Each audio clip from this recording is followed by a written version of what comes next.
If you suffer from time excusitis, the cure is simple. Mind you, it's not necessarily easy, but it is simple. Here it is.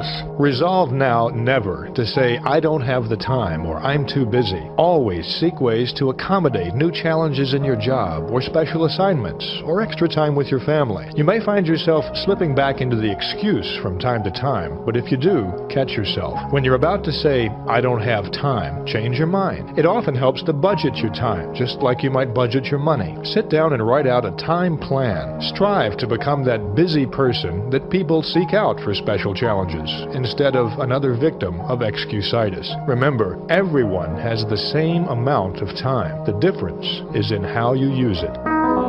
Look, with my health the way it is, I just do what I can to get by. I'm not about to press my luck and give myself a heart attack. Another prominent form of excusitis is health. This ranges all the way from the chronic, I don't feel good, to the more specific, I've got such and such wrong with me. So-called bad health in 1,000 different forms is used as an excuse for failing to do what a person wants to do, failing to accept greater responsibilities, failing to make more money, failing to achieve success. Millions and millions of people suffer from health problems. But is this really a legitimate excuse in most cases? Consider for a moment the other side of the coin. The people who become fabulously successful in spite of health problems and who didn't use health as an excuse. Franklin D. Roosevelt was confined to a wheelchair much of the time by polio, but he still served nearly 4 terms as president. John F. Kennedy was hampered by severe and sometimes crippling back pain, but he never publicly complained. Itzhak Perlman, one of the world's great violinists, has to walk with the aid of crutches. Arthur Ashe, the tennis champion, had his athletic career tragically foreshortened by heart trouble, but he went on to great success in business. There are scores of successful people in every walk of life who suffer from diabetes, multiple sclerosis, and other so-called debilitating diseases, but they don't use them as excuses. The point is simply that your physical condition doesn't need to hold you back, and for most people, health is simply no excuse for lack of success. Doctors will tell you that the perfect specimen of the human animal simply doesn't exist. There's something physically wrong with everybody. Many people surrender, in whole or in part, to health excusitis, but successful people don't. The more you worry about your health, the worse you're going to feel. Not only that, but the more you tell other people about your bad health problems, the worse you're going to make them feel too.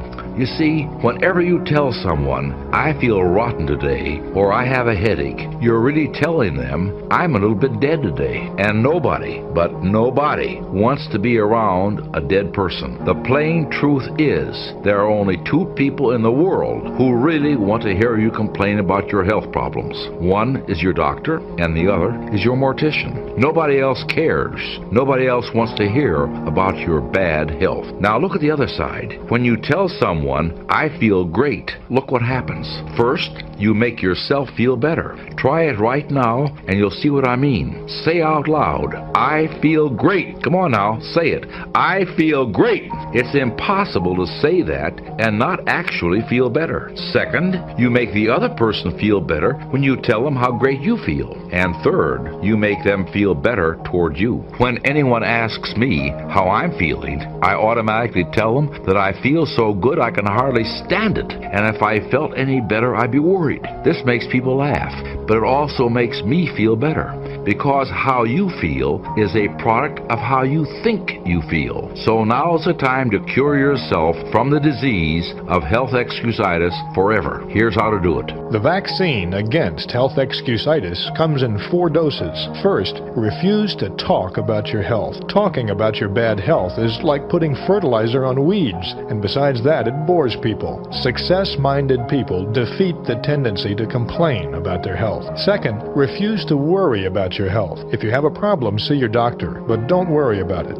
It won't make things any better. It will just make things worse. Third, be genuinely grateful that your health is as good as it is. Remember the old saying, I felt sorry for myself because I had no shoes, until I met a man who had no feet. There's always somebody worse off than you are, so be glad for the good health that you do have, and don't dwell on your health problems. Finally, remind yourself that it's better to wear out than to rust out. Life is yours to enjoy 24 hours a day. Don't waste it. Don't pass up living by thinking yourself into a hospital bed. People ask, hey man, these kids, man, it's rough dealing with them. That's right.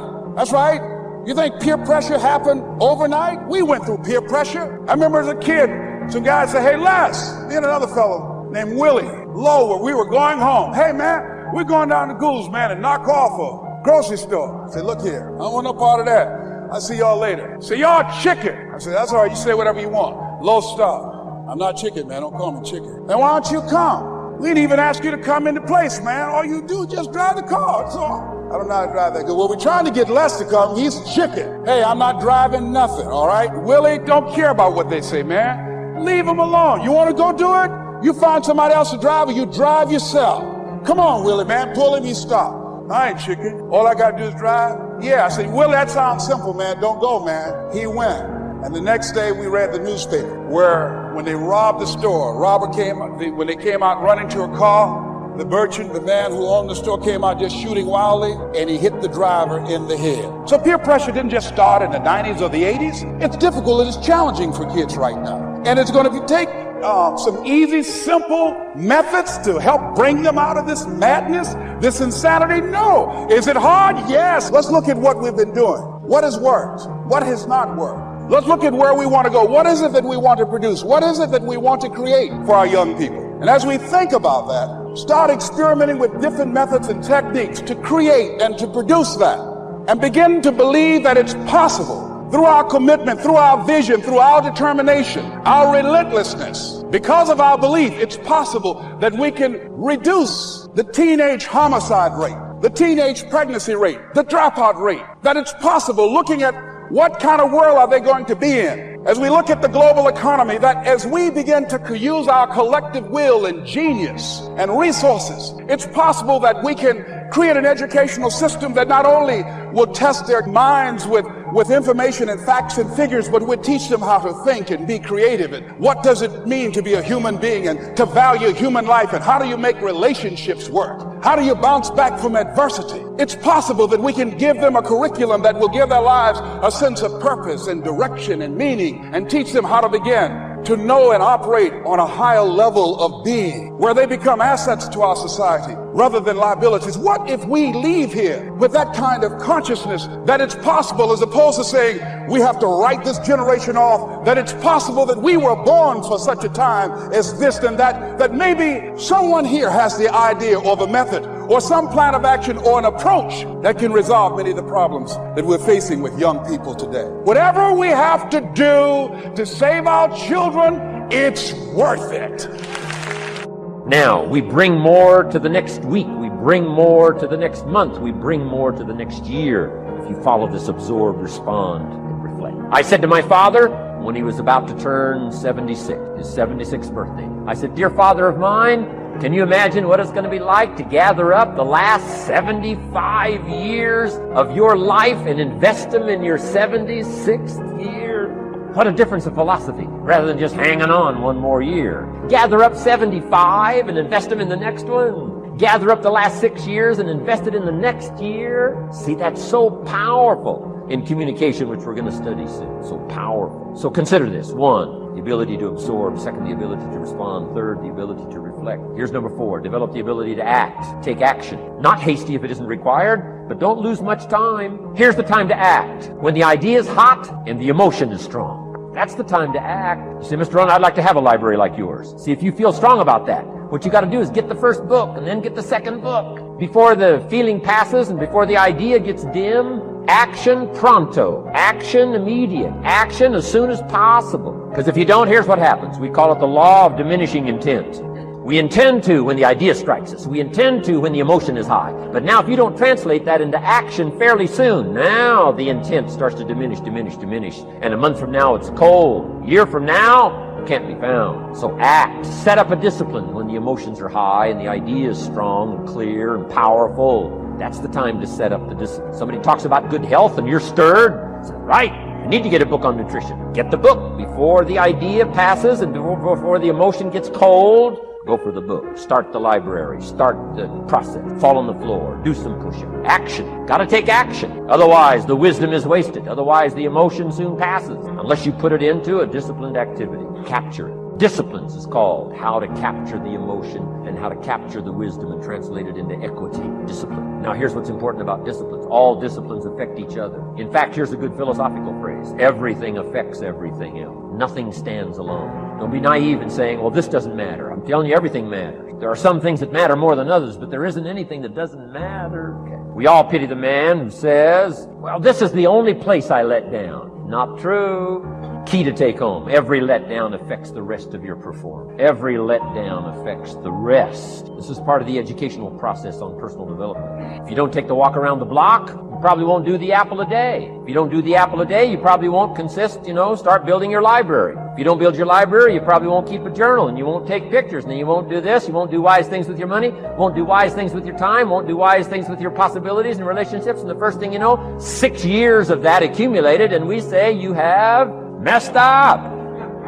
So the whole key to reversing that process now is to start picking up these disciplines. Now here's the positive side. Every new discipline affects the rest of your disciplines. Every new one affects the rest. That's why action is so important. The least action, the smallest action. Take it. Because when you start accomplishing and the value starts to return from that one action, it'll inspire you to do the next one and the next one and the next one. You start walking around the block, it'll inspire you to get an apple. Get an apple, it'll inspire you to get a book. Get a book, it'll inspire you to get a journal. Get a journal, it'll inspire you to grow, develop some skills. All disciplines affect each other. Every lack affects the rest. Every new affects the rest. The key is to diminish the lack and set up the new. And you've started a whole new life process.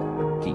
Also, one more thought on discipline. Here's the greatest value of discipline. Self-worth, self-esteem. People are teaching self-esteem these days, but they don't connect it to discipline. The least lack of discipline, and it starts to erode our psyche. One of the greatest temptation is to just ease up a little bit, right? The slightest lack of doing your best starts to erode the psyche.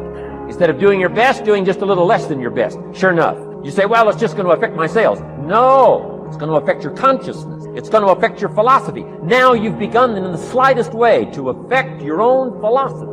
Here's the problem with the least neglect. Neglect starts as an infection, and if you don't take care of it, it becomes a disease. And one neglect leads to another. And the worst of all, when neglect starts, it diminishes our self-worth, our self-confidence, our self-value. You say, well, how can I get back my self-respect? I'm telling you, you don't have to go to 29 classes. All you have to do is start the smallest discipline that now corresponds to your own philosophy. Like I should, and I could, and I will. No longer will I let neglect stack up on me so that I will have the sorry scenario 6 years from now, giving some excuse instead of celebrating my progress. That's the key to discipline, okay? Let's get kids involved in the least of discipline. One more, and then another one, and then another one, and then some more. And the first thing you know, you're starting to weave the tapestry of a disciplined life into which you can pour more wisdom and more attitude and more strong feeling, more faith and more courage. Now you've got something, a vessel in which to put it. And now the equities start to flow. And the early return, I'm telling you, if you'll start this process, the early return will have you so excited. You'll commit yourself to this strategy for the rest of your life. You'll never go back to the old way. Join a new crowd. Join a new group. The disciplines to do. Take action. There are people in your life who are just hanging on to you, pulling you down, negative, don't believe. They just they like dead weight. You gotta let them people fall off, man. You gotta let these people go, because when you get rid of them, then you can orbit to where God wants you to go. So that's what you have to remember about the journey, that you are going to lose people along the way.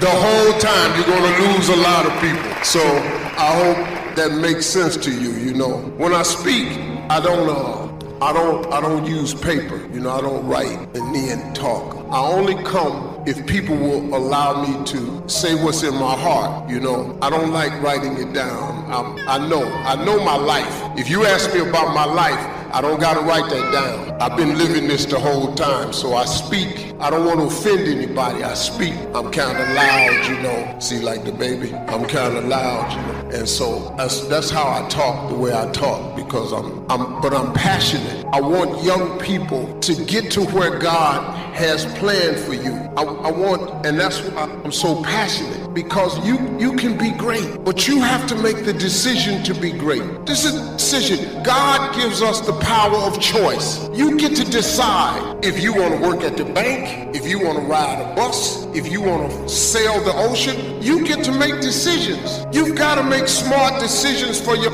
life, but you have the power. And when you include God, you have the power to be anything. You can be great or you can be nothing. You have to make the decision. If you like being nothing, it's okay. It's okay. I don't want to be with you, but you can make the decision. But what you cannot do is allow your friend next to you who has decided to be nothing to cause you not to be nothing. That's what you got to be careful of. If your friend don't want to do the things that's necessary, you should stop being his friend. I started out in door-to-door sales. By mistake, but I did, and it changed my life. I admire what you're doing. I want you to understand that. I know what you're doing. I did it for years. You can track back a $500 million net worth for me now to knocking on doors when I was a 21-year-old kid. So those of you guys in this room with a dream to do something great with your life, and you're kind of average and ordinary, maybe you're not the smartest dude in the world or the biggest dude in the world, but you want to do something great with your life, maybe I can be an example of that. Because I know what it's like not to feel great about what you're doing, to doubt whether you're doing this. And I just got to tell you something. I'm an example this stuff pays off. Okay? So I'm going to take you through some of those keys that I went through. Actually, I started knocking doors kind of by mistake. I got recruited into the financial services business. There's a bunch of these old, stale financial dudes in there. And they kept telling me, hey, our average market, we want married people who own a home, who have kids. Middle America for our products, right? And I kept thinking, how come you don't just go where they live? Like, if they have a house and we know the neighborhoods they live in, why don't we just go see these people? Why are we going through calls and all this roundabout easier stuff? Why don't we just knock on their door and say something? Can you guys teach me what to sell? Well, they thought that idea was hilarious, right? Who actually go knock on a door? Like, well, I would. I just wanted to win. How many of you relate to that? You just want to win. I don't care what the hell it took. If it was legal, ethical, and moral, I wanted to win. And so to dick around with me, like, so what's the script? Give me the script. This dude's name was Frank. I won't say his last name because they're all out of business now. But I remember Frank and him laughing. He's like, oh, because we were in the life insurance business. He goes, best thing to say, reverse psychology. Just when you knock on the door, when they open the door, go, you don't want to buy any life insurance, do you? I was stupid enough to think that was the real script. They were dicking around with me at the time. So I went out on that Saturday and knocked on about 200 doors, and everybody that opened the door, this dumbass little kid, me, I'd go, hi, I'm Ed Mylett. You don't want to buy any life insurance, do you? And the vast majority would go, no, bam, and shut the door in my face. But one of them that day, one of them said, matter of fact, I do. We just had some guy here that was trying to rip us off. We are trying to buy some life insurance, but I'm trying to find somebody ethical who can do it. I said, I'm your guy. I literally walked in their house and sold them the insurance that day. But we were in the recruiting business, so a lot of the people that said no to me, I'd say why, and they go, I ain't making enough money to buy any life insurance. I'd say, I'm glad you said that. Are you looking for an opportunity to make secondary income? 27 of them said yes. That Tuesday night at our recruiting meeting, I had 27 freaking guests there to hear about getting recruited because I knocked on 200 doors that day. There were only 30 people at the whole meeting. I had 27 of them. And my career started to transform because I was willing to do the things other people weren't willing to do. The other thing I figured out is I was in the math business. Most of you ain't figured this out yet. That's why you're not making what you can make. At the end of the day, you got to get in a bigger hurry. You got to see more people. You got to run larger numbers. If you're going to get to the top of your field and recruit more people, sell more people, you got to see more people. The flat matter is this is a competitive sport you're in. It may not feel like a sport, it's a sport. And for those of you that do more reps, win. More contacts, win. See more people, win. Y'all with me on that? Say yes. Yes. Yeah. See, you probably thought I was going to give you some like fluffy, I don't know nothing about selling speech. You got to run larger numbers, man. Hey, sister, you aren't running big enough numbers. You want to get to the big time? You want to get to the top of what you're doing? You got to run more numbers, see more people, recruit more people, and sell more people. Okay? That's the bottom line. You don't start to see more people, I'm going to smoke you. If I knock 200 a day and you knock 50, if I see 500 and you see 5, I don't care how good you think your script is, how great you are, how persuasive you are. You take a dude like me, I will smoke you. It's possible you can get what you want. It's necessary. If you want it, you got to go into action. You got to be willing to experiment. You got to be willing to fail and to succeed. You got to be willing to form and to develop new relationships. It's you. It's on you. You got to make that happen. Nobody's going to bring it to you on a silver platter and say, here's your dream manifested. No, it's hard. Yes, it's hard. It's difficult. Yes, right. And it's worth it.